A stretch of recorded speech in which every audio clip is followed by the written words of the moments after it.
You are Locked On Wolves POSTCAST, part of Locked On Minnesota on the Locked On Podcast Network. Your team every day. Ants career high 53 points, not enough as the Wolves fall to Detroit. Final score 119-105. What's going on? Back in the lab, back at it with another T-Wolves Postcast episode right here on the Locked On Sports Minnesota Network. Your team every day. Jack Borman with me as always. Give him a follow at JRBorman13. Jack, lots to get into tonight, including Ants career high 53-point game, plus the Wolves just getting bodied down in the paint all night long. But first, quick reminder, tonight's episode brought to us by Game Time. Download the Game Time app, create an account, use code LOCKEDONNBA for $20 off your first purchase. That's LOCKEDONNBA for $20 off your first purchase. All right, man, so Pistons coming in pretty red hot, I would say. Winners of 5 of their last 6. No Jaden Ivey, as you told us. What was that, Thursday night? But Cade Cunningham, he's been a monster. He kind of picked up right where he left off. 40 points for Cade Cunningham. Anthony Edwards, though, says, I'll see your 40. I'll raise you 13 more. Breaks his career high by 2 points tonight. Puts up 53. All said and done. Not enough, though. Not enough because Wolves defense, they just couldn't buy a stop when they needed one. They got down 12 at halftime. They ended up getting down 24 in the third quarter. Credit to them to cutting it back down to about 10 or 11 points, I want to say, going into the fourth, but just not enough. Paint points were mind-boggling, 58-34 advantage, Detroit, and the Wolves lose their third in a row, despite this, again, career-high night from Anthony Edwards. Just start like we always do, kind of your biggest takeaways and your A topics first and foremost, Jack. Yeah, I think the Timberwolves need to make a move of some sort. I just think that this was one of those games where I think the team just looked completely lifeless. And it was one of the least fun Timberwolves games to watch in the last few years for my money. And that's despite Anthony Edwards having a career high 53 points. I think it's got to be up there for one of the most individual basketball games I can remember watching in a long, long time. Just for context here of just how bad the rest of the starting 5 was, and really everyone else that played in this game besides Anthony Edwards. Anthony Edwards got to 38 points before any other Timberwolf scored 6 points. That's insane. Have you ever seen that? I was not You've around. been watching NBA basketball for your whole life. Have you ever seen that?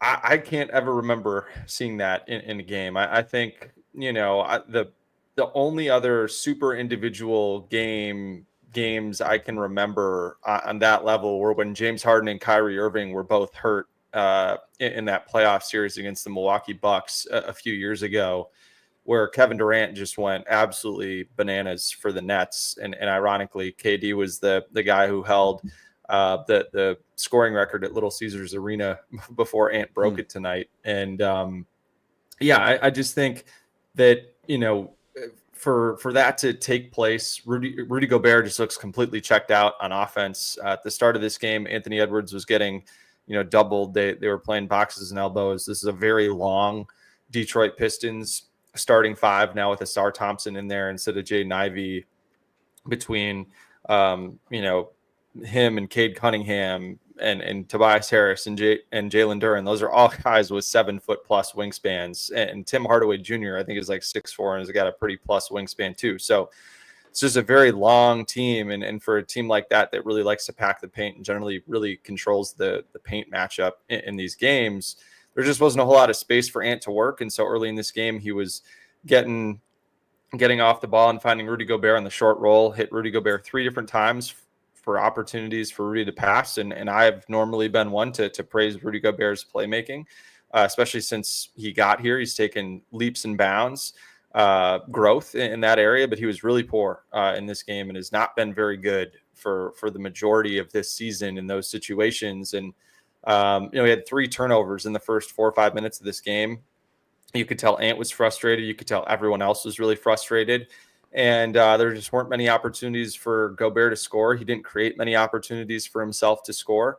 And, again, just his inability really to be able to dribble the basketball and just take 2 dribbles and finish over somebody with either hand that's not a dunk is just kind of rearing its head again, and that he'll be in the middle of the floor, no one within 3, 4, 5 feet of him, and he still turns it over. And those are things that just, I think, really suck the air out of the offense when there isn't a whole lot of air to go around, considering the spacing issues that Jaden McDaniels and Julius Randle have also contributed to. And Mike Conley, too, just looks he does not look like the same Mike Conley we've seen since he arrived in Minnesota. And I think Mike Conley's done a ton of awesome things for this team, for this franchise. He's a wonderful human being. He's probably my favorite professional athlete who I've ever interacted with in a locker room over my last, 5-6 years covering the Timberwolves and the Lynx. And it's just unfortunate because you want to really root for him and you really want to see him do well. And all these guys swear by him and love him as a veteran, but it's just coming to the point where it's hard to make a case for him to be on the floor. So what do you let's just say I hand you the keys tonight. You're running the show. You're the GM. You're the coach right now. Are you making a move? Are you pulling the trigger on something or what? Like, what's the right play in your mind? What do you want to see? Because we are now 34 games into the season. This is a 500 ball club, despite all the talent, all the depth, all the fun, interesting pieces that we've got. And this team just went to the Western Conference Finals. What do you want to see at this point right now? I want to see myself enjoy watching a Timberwolves basketball game because I enjoy what the Timberwolves are doing, not necessarily what the other team are doing. If there's any team to lose to for the Wolves, the Pistons are absolutely the team that you want to lose. Because if the Pistons are out of the lottery, then the Wolves get the Pistons first round pick this year, which is obviously something that is a good thing for the Wolves. But if you handed me the keys, I think I would probably make a trade, and I would probably I'd probably move on from Julius Randle. And I know that Miami is a team that has had interest in Julius Randle leading up to this season. I think Detroit was funny enough another team that had interest in him, but I don't know that a game like tonight endears himself too well to a team that is flying around and playing really hard and playing really physically and aggressively on the defensive end of the floor.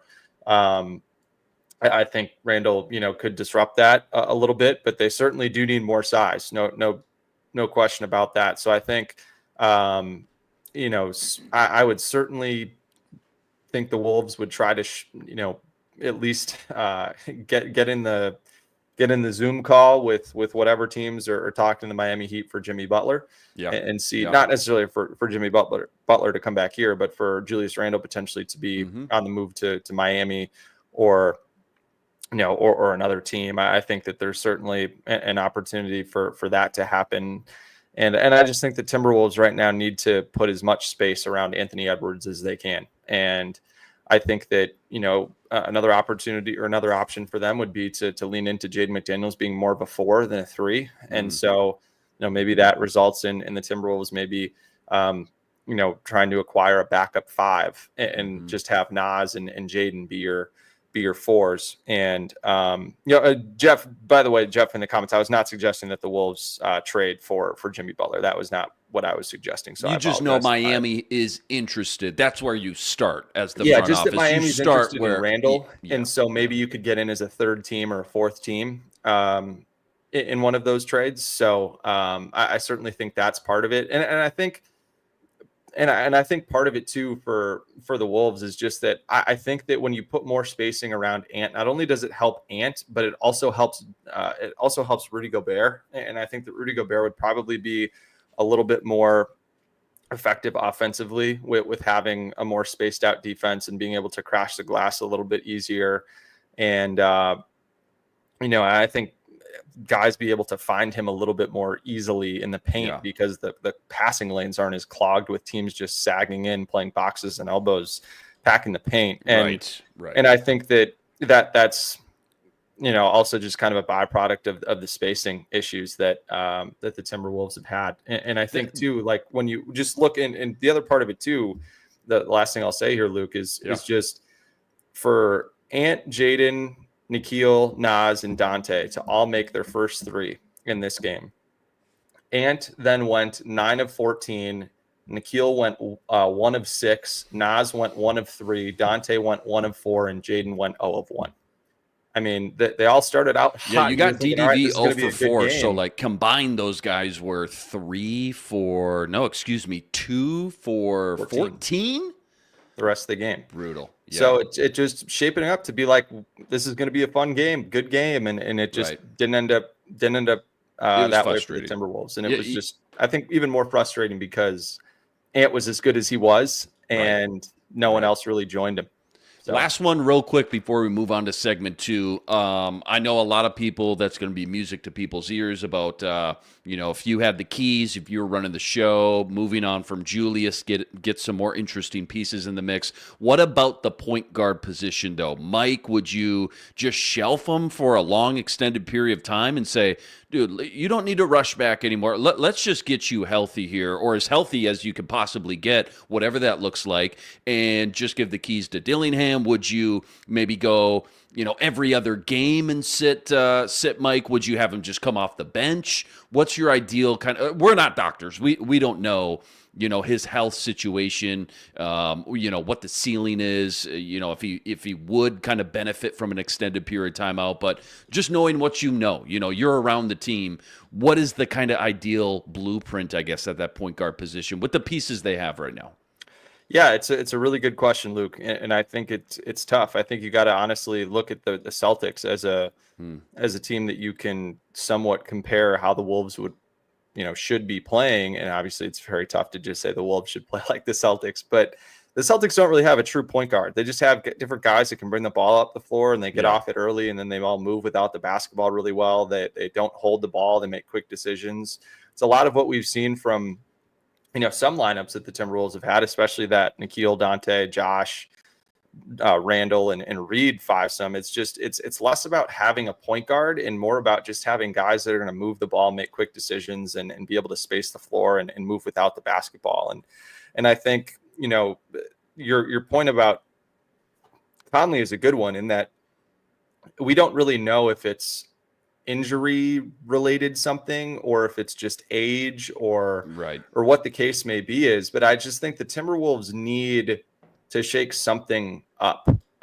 No question about it. And I think when you're looking at the rotation, the easiest way to do that is probably get Dillingham in the game and maybe sit Mike for a couple games and see if you just let Rob Dillingham play 25 minutes and let Josh Minot play 25 minutes, see what you can do. But again, I just think that the Timberwolves would be foolish to continue trying to roll out this same kind of rotation of 8 or 9 guys and hope that things are going to change. It does kind of feel like the definition of insanity a little bit. And I'm sure a lot of people that are in the chat right now certainly feel the same way that I do. And that, you're watching these games super closely. It's a lot of the same issues. It's all the same guys playing. It's the same lineups that are having the same issues. And there hasn't been a whole lot of progress outside of the way that this team's defense has played. But even that has dipped back down in the last, 5 or 6 games or so. And again, they gave up 41 points in the third quarter. And even when their offense did get rolling tonight, they just couldn't get stops on the defensive end of the floor. So I certainly think that you try to inject some youth into what's going on. But again, there's also an argument for the other side of it in that, the Timberwolves are only 3 games out of the 4 spot. And the Timberwolves are lucky that the Phoenix Suns, after starting 9-2, are now, what are they? They are now 6-16 since starting 9-2. And that they're in the 12 spot because they're a bigger story than the Wolves are. The Kings have been somewhat of a bigger story than the Wolves have because they've already fired Mike Brown. But so I think that's the argument why maybe we won't see change, even though I think we absolutely should. And it's just kind of unfortunate because I feel like Timberwolves fans are kind of being gaslit into thinking like, oh, the starting 5 is going to work and it's going to be great. At that point, though, I was like, what are you thinking playing that it was for, going to be though? good, and it just hasn't necessarily been that so far this season. Yeah, sorry to interrupt. I was just going to say, at that point, though, are you fooling yourselves thinking that, oh, we're only a game or 2 or this many handful if we can just get hot?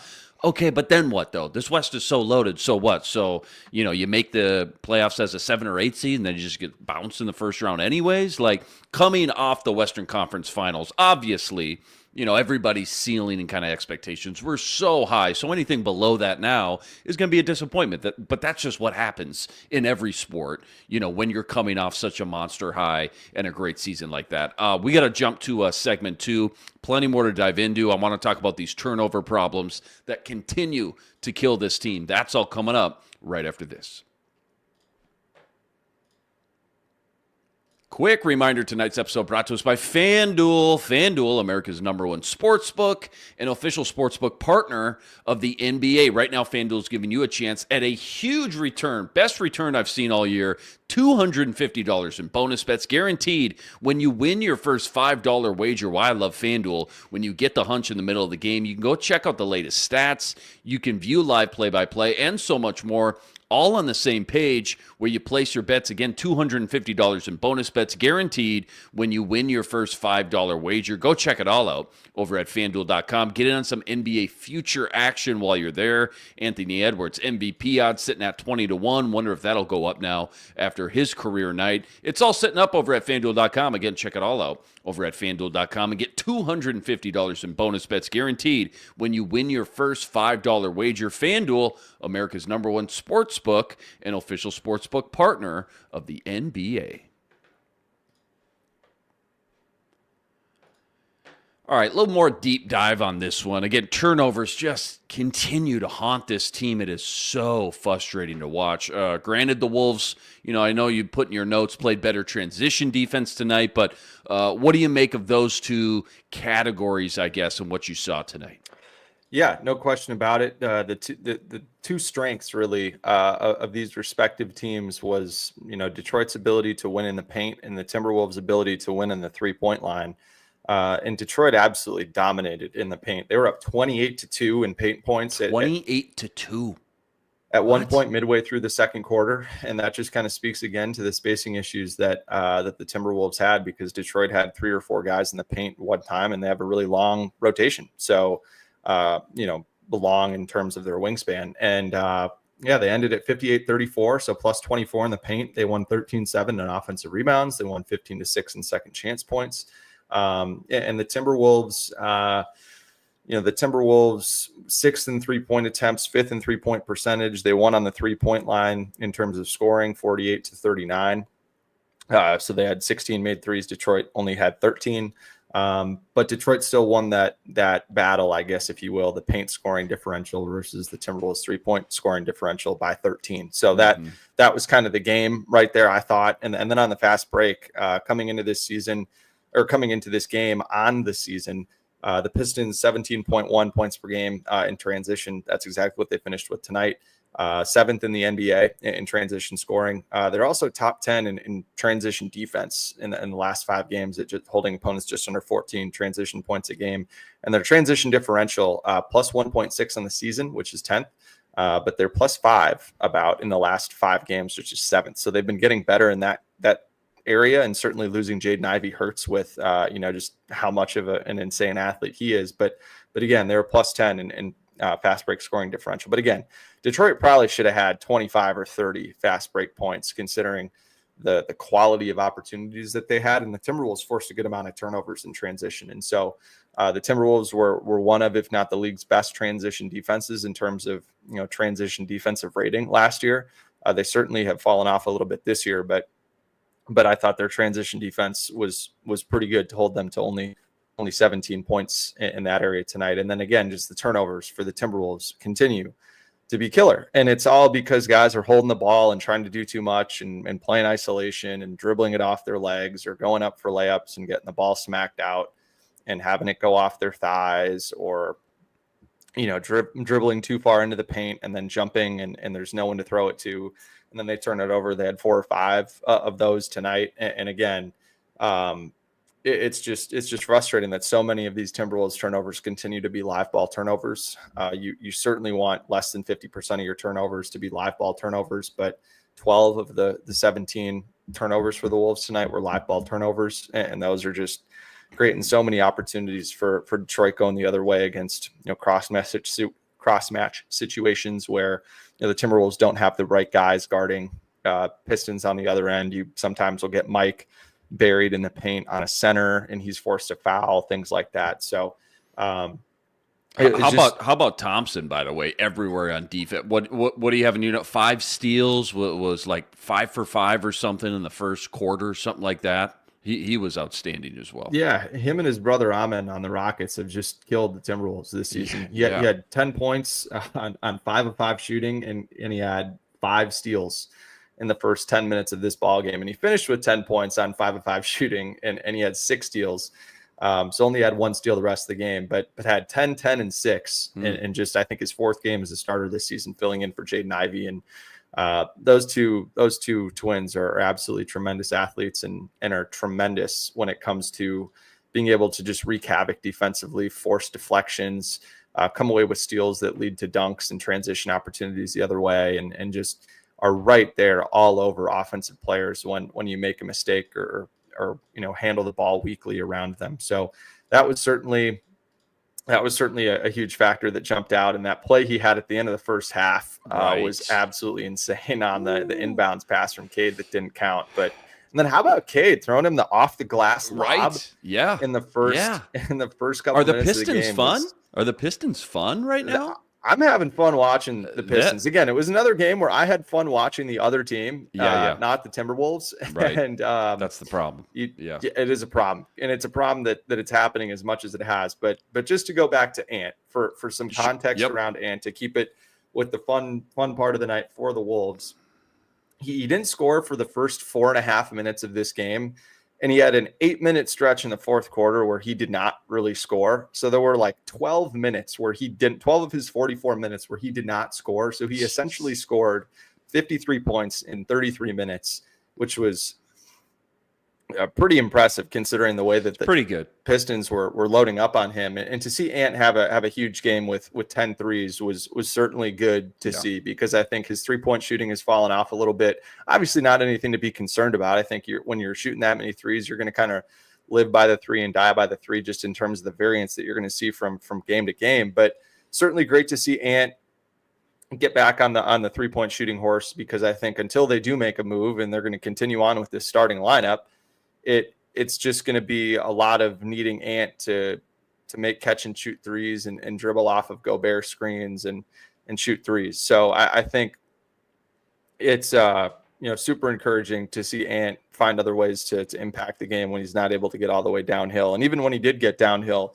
tonight, I thought he did a great job of drawing contact and getting to the free throw line. He had 12 free throw attempts, made 11 of them. And it was just an awesome game from Ant, and certainly great to see, considering, how many mediocre games for his standards he's had. And hopefully this is one of those games that can kind of get him back to feeling like he's felt over the last couple seasons, just with, all the swagger and energy that endears him so well to this fan base, and is why he's such a beloved player. And man, it's just really help if he could get back to that and rub off some of those vibes on the rest of his teammates, and hopefully permeate some semblance of good vibes down the rest of the roster, because it's a really hard thing to do, Luke, to have 53 points and to have the game be sort of joyless. And I think it's unfortunate.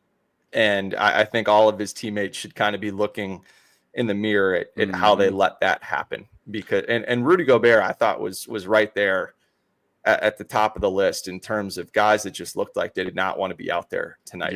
And the Timberwolves just can't have that. And I think with how much joy Anthony Edwards kind of radiates, especially when he's got it going, it's just a bummer that none of his teammates were able to kind of find that energy and match it and sustain really strong play for extended stretches of time on both ends, because they had some periods like the second quarter where they stayed in it defensively, the third quarter where they went off offensively, but they just weren't able to string the offense and defense together, and hopefully playing with a little bit more joy like they did against Boston in that third, fourth quarter the other night, they can find more of that. And I really don't think that having Josh Minot out to an illness should be the difference between those, tonight and the other night, but we'll see. Yeah, we'll see. All right, couple minutes left. Let's talk about this Clippers game coming up Monday night. That's all coming up right after this. Quick reminder, tonight's episode brought to us by BetterHelp. You know, when your schedule, it gets packed with work projects and more, it's so easy to let your priorities start to slip, even when we know what makes us happy. But when you feel like you got no time for yourself, non-negotiables like therapy, well, they're more important than ever. If you've been thinking about starting therapy, it's time to give BetterHelp a try. Entirely online and designed to be convenient. It's flexible and suited for your schedule. So simple. All you got to do, you fill out a brief questionnaire, you get matched up with a licensed therapist, and you can switch therapists at any time for no additional charge. Never skip therapy day with BetterHelp. Go visit BetterHelp.com/lockedon today. You're getting 10% off your first month. That's BetterHelp, HELP.com/lockedon. Real quick, Wolves Clippers, Monday night. I saw like they're red hot at home, winners of 11 of their last 13, but this one's at home for the Wolves, right? So back in the backyard at the Target Center. Just kind of quickly get us caught up on everything we need to know about this Clippers team and this matchup, I guess, specifically. What do you want to see now after 3 straight losses?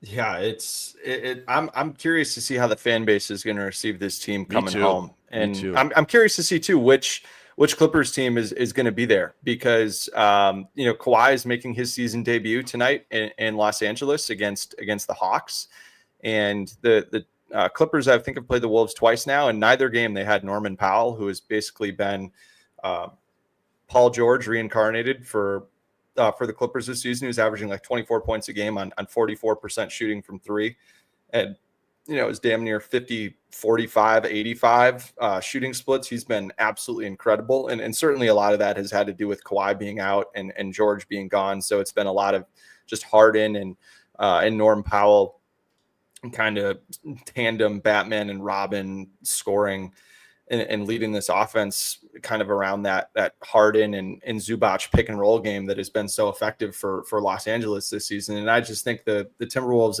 are going to really have to stay out of foul trouble. I think that you're really going to need Ant to play defense really, really well, because he's going to be guarding one of those 3 guys.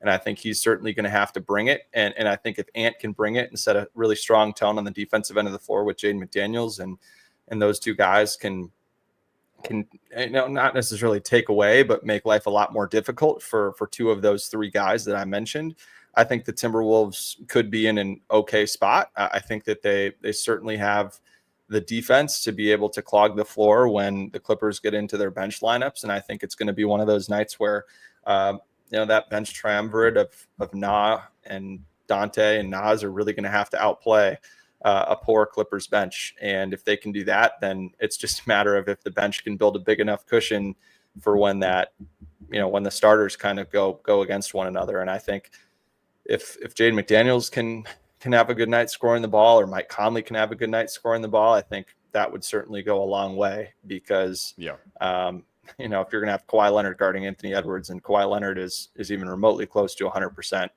he's still one of the best to ever do it on the defensive end of the floor. So I think that's going to be key. And then again, can the Timberwolves have a quarter where the non-Ant players make more than 1 shot? Because that is what happened. That is what happened in the second quarter tonight. Ant was 4 of 7 for 13 points. Everyone else was 1 of 13, 7.6% for 2 points. So I think everyone else just has to show up and play really, really hard and leave everything out there, because the way they left Ant out there to dry tonight was a huge bummer. And it was an awesome Ant game. And it's unfortunate that it's not going to be able to be remembered and as good of a light as some of the other incredible Ant scoring games that we've seen over the course of his career. But hopefully he continues to stay hot and turn in another, dynamite performance, especially as a 3-point shooter on Monday. Obviously, the Finch presser is going on live right now. We'll catch up with that, after we get done here. Is there something specific, though, as we wrap up last one here, that you're hoping to hear from Finch in some of these after, again, another loss now. And just the fashion that they're losing these games. Is there something that you wish you'd come out and say? Is there something, or is it more just, actions, right? It's forget about what he says. I don't really care about that. You want to see him go change something, whether it's the lineup stuff, some of their core identity stuff, whatever it may be. I mean, where are you at? I know you love Finch, but there's a lot of frustration right now in the chat. So I'm just wondering where you're at with the Finch meter and what you just want to see from the coach, because it does start at the top as well. Yeah, I just want to make it clear that most of my love for Finch is in the way that he, handles his relationships with players. And it's not necessarily about some of the things that he does on the court, no question about it. And I think what I would want to hear from Chris Finch is that, he just wants guys to play hard. And if you're not going to play hard, you're not going to play. And I'm going to go down the roster and find someone else that is willing to play hard. And, it's just a bummer that, again, that the team looked completely lifeless and they didn't press any other buttons. It was Minot was out of the rotation, and Minot was the 9th guy, and Minot didn't play tonight. So they were down to 8 guys. And Mike Conley only played 21 minutes, but really was sitting at 15 before the last 6 minutes of the game when the game was pretty much already over. So whether that's, playing Leonard Miller, who's been amazing for the Iowa Wolves this season, or playing, Terrence Shannon. Terrence Shannon, my boy. Come on. I'm ready. I'm ready. Let's go. I'm really willing to let those guys play through mistakes. That's the only way they're going to get better. They need to log some real minutes. Totally. Yes. And Look at Minot. Minot's been fun. Yeah, exactly. I generally have no problem with guys making mistakes, whether it's missing shots, missing a layup because they're a little out of control, or being a little overzealous if you're playing defense and getting called for a foul. If you're just playing really hard, you're giving it your all. Sometimes, you kind of got to learn how to harness it, especially when you're a young player. And I think, again, my biggest problem with the Timberwolves is not that they're 17-16. My biggest problem is that the Timberwolves are 17-16, and that poor, somewhat quote unquote poor record just hasn't been in service of any greater common goal. It hasn't been trying to bring Rob Dillingham along. I know he's been hurt, but it hasn't been bringing Rob Dillingham along. It hasn't been trying to find a significant roster spot for or rotation spot for Josh Minot. It hasn't been trying to expand Jaden McDaniel's offensive game and play him in lineups where he's kind of more free to, spread his wings and try to become more of an off the dribble scorer, because the stand in the corner, shoot threes experience hasn't been awesome for him. It hasn't been, we're going to really try to just throw a ton more lobs to Gobert and try to activate him more above the rim. It hasn't been, playing Dante DiVincenzo as a starter and really making him a prominent piece of the team in the rotation. I understand that he struggled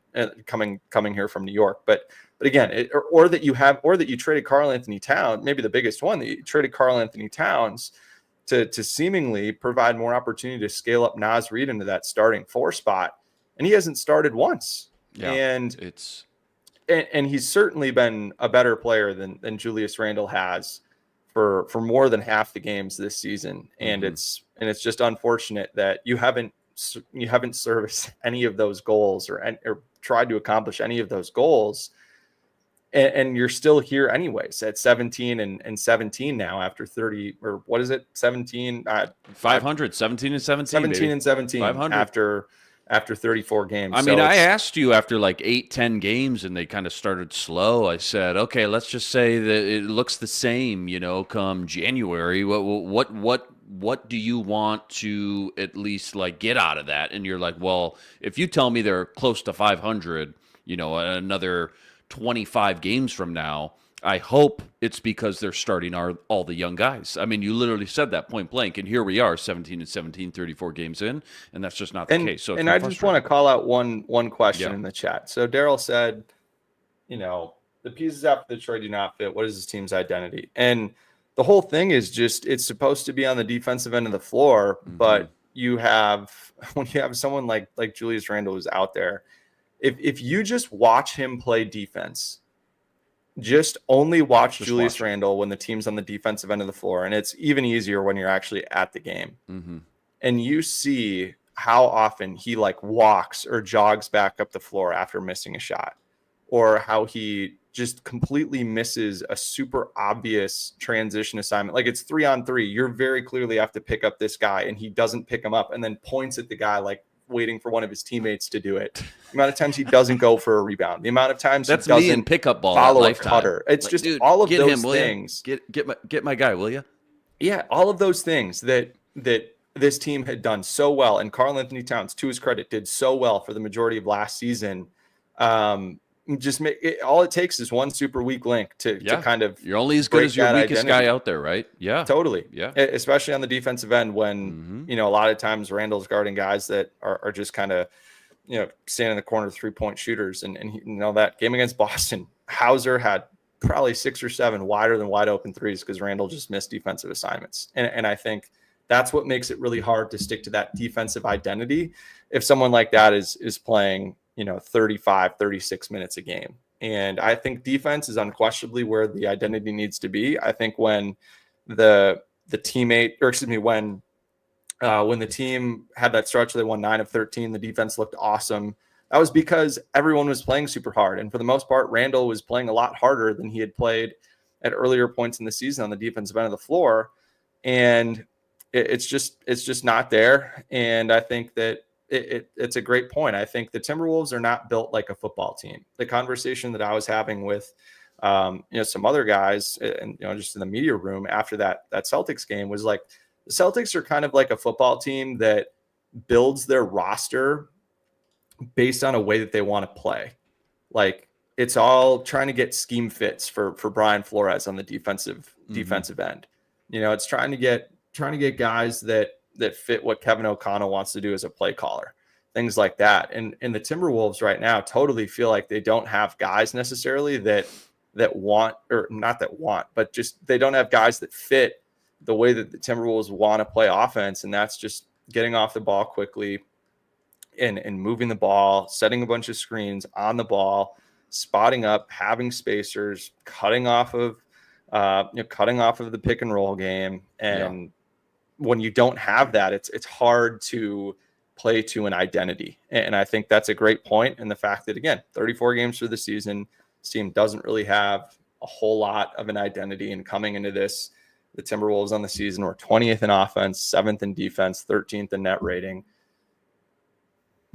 There's not a whole lot you can bank on from night to night. And I think that's also really, really frustrating. Yeah. Just real quick, just because it's right on the topic of conversation, Finch was asked in the presser, the post-game presser, if he would change up the starting 5. This is from ER24. As you can see here, if he thought that was the magic bullet, he would have done that already. So, unfortunately, as much as we've kind of banged the table tonight to switch things up at this point, get the young guys some minutes, log them some valuable court time. That's the only way they're going to learn and grow, and just try to get a spark. It doesn't feel like we're going to see that anytime soon. We went a little over tonight, but we got to get out of here. Great stuff, man, as always. Wolves lose their 3rd in a row, despite Ant's career high 53 points. Final versus the Pistons, 119-105. Wolves dropped to 500, 17-17. Hey, as always, though, huge shout out to all the everydayers, all you guys that always make us your first listen and coming in the chat, venting with us from the game to game. Make sure you subscribe. Make sure you like this show if you haven't already. Go follow Jack, by the way, on X, at JRBorman13. He's usually live from the Target Center during almost every home game. Again, we got the Clippers up Monday night, 7 p.m. tip-off. We'll catch you right here, same time, same place. But until then, signing